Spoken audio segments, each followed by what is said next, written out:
नमस्कार, आज हम वेब रिस्पॉन्सिव पेंशनर सर्विस जो कि सेंट्रल पेंशन अकाउंटिंग ऑफिस या केंद्रीय पेंशन लेखा कार्यालय जो कि वित्त मंत्रालय के अंतर्गत कार्य करता है, उसके द्वारा ये सर्विस बनाई गई है सेंट्रल सिविल पेंशनर्स के लिए। इस सेवा का लाभ पेंशनर जो रेलवे, डिफेंस, पोस्टल और टेलीग्राफ विभाग से जो लोग रिटायर हुए हैं वो लोग नहीं उठा सकते। ये सिर्फ और सिर्फ सेंट्रल सिविल पेंशनर्स के लिए ये सर्विस बनाई गई है। इस सेवा का लाभ उठाने के लिए आपको पहले सेंट्रल पेंशन अकाउंटिंग ऑफिस की वेबसाइट, जिसका वेब एड्रेस है cpao.nic.in, मैं आपको करके दिखाता हूँ, cpao.nic.in। उसके बाद इंटर बटन दबाएंगे और ये वेबसाइट खुलेगी। इसमें आप जब नीचे जाएंगे, यहाँ पे पेंशनर सर्विस करके एक इन्फॉर्मेशन आ रही है और यहाँ पे लॉगिन बटन बना हुआ है। जो लोग पहले से ही इस सर्विस में या सेवा में रजिस्टर्ड हैं, वो लोग इस बटन पे क्लिक करेंगे और अपना यूज़र नेम और पासवर्ड डाल के सबमिट बटन दबा के कुछ इन्फॉर्मेशन, पेंशन से रिलेटेड जो भी इन्फॉर्मेशन है वो ले सकते हैं। मैं आपकी सुविधा के लिए पहले से बना हुआ एक यूज़र नेम और पासवर्ड डालता हूँ। उसके बाद सबमिट बटन पे क्लिक करना है। जैसा कि आप देख सकते हैं, सबमिट बटन क्लिक करने के बाद एक पेंशनर डैशबोर्ड खुलता है जिसमें कि 4 बड़े कलरफुल ब्लॉक बने हुए हैं। पहले में बेसिक पेंशन, आपकी बेसिक पेंशन कितनी है उसके बारे में बताया गया है। दूसरा जो ग्रीन ब्लॉक है उसमें नंबर ऑफ़ रिवीजन, यानी कि आपके पेंशन में कितने रिवीजन हुए हैं, कुछ बदलाव जो भी फेरबदल हुए हैं उसके बारे में। तीसरा जो ये ब्लॉक है, यहाँ पे आपको अगर कोई ग्रीवांस, कोई समस्या है पेंशन से रिलेटेड, तो इस बटन पे क्लिक करके आप अपनी जो समस्या है उसको दर्ज करा सकते हैं। और चौथा जो बटन है उसमें लास्ट पेड अमाउंट, यानी कि आखिरी बार आपको कितनी पेंशन प्राप्त हुई है उसके बारे में इंफॉर्मेशन मिलेगी। हम पहली स्क्रीन पे क्लिक करेंगे। इसमें आप देख सकते हैं एक आपका पीपीओ नंबर और कुछ जो इन्फॉर्मेशन सेंट्रल पेंशन अकाउंटिंग के ऑफिस के पास पहले से ही है, वो इन्फॉर्मेशन यहाँ आपके पास अवेलेबल है।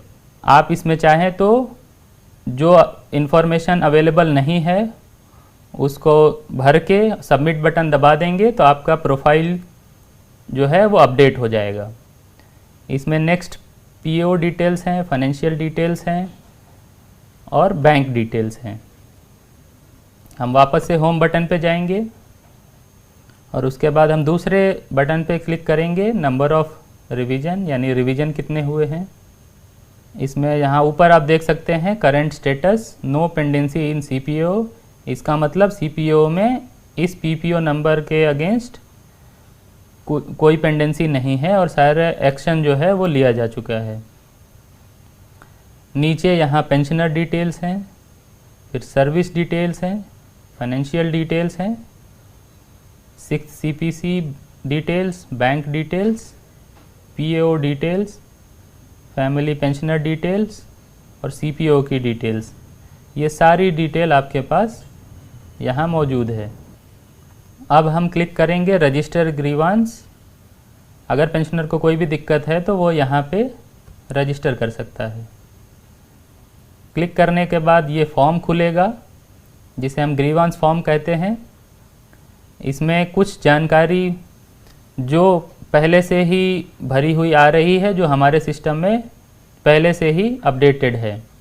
इसके अलावा कुछ चीज़ें जो स्टार मार्क्ड है वो मैंडेटरी है, वो पेंशनर को सिलेक्ट करनी है। जैसे स्टेट सेलेक्ट कर लेंगे।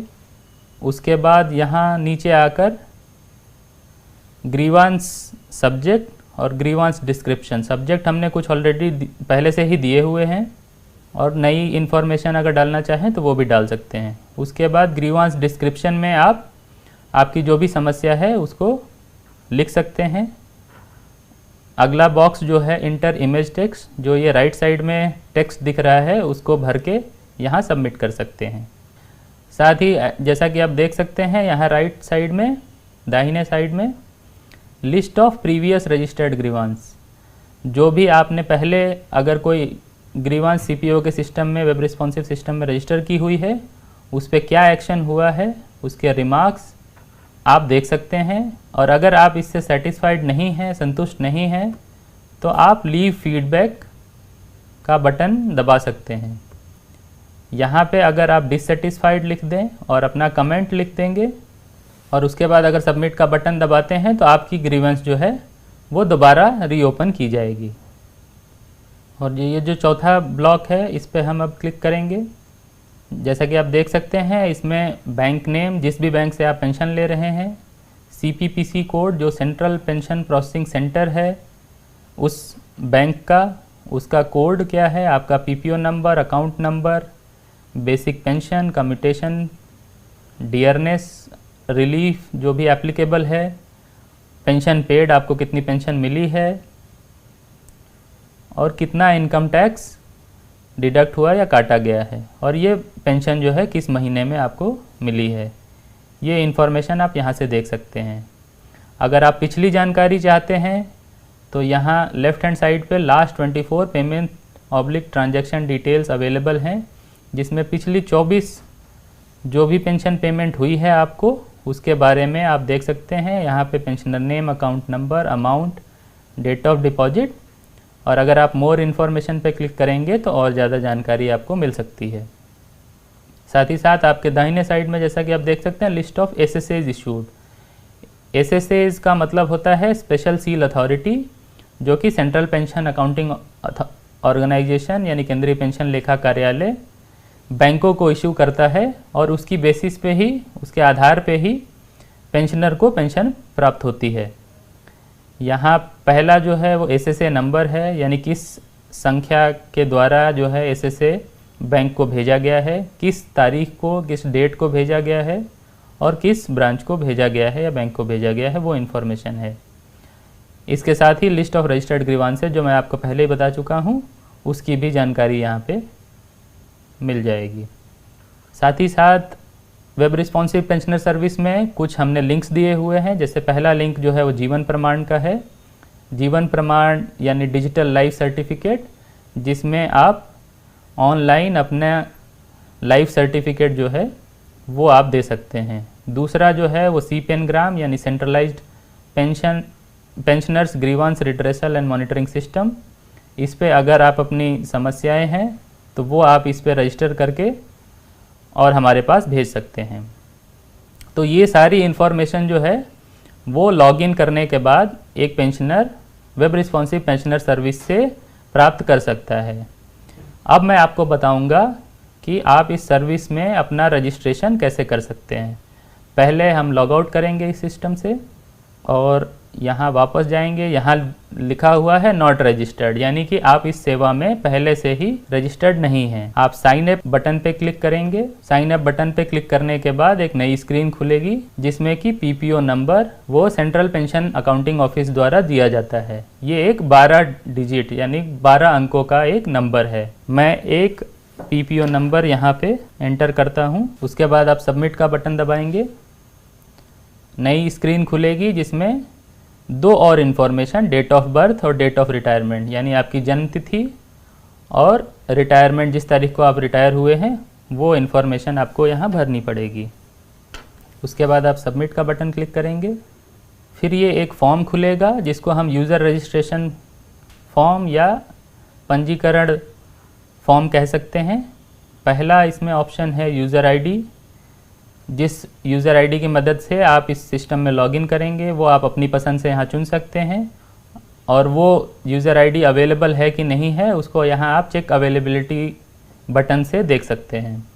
आप अपनी पसंद का पासवर्ड चुन सकते हैं और उस पासवर्ड को यहाँ अगली लाइन में आपको कंफर्म करना है।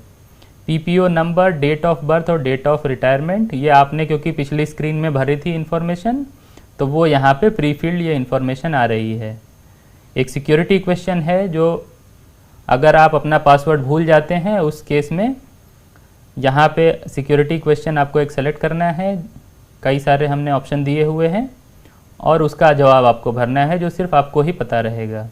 मोबाइल नंबर यहाँ क्योंकि स्टार मार्क है तो ये मैंडेटरी, यानी ये आपको ज़रूर देनी है इन्फॉर्मेशन।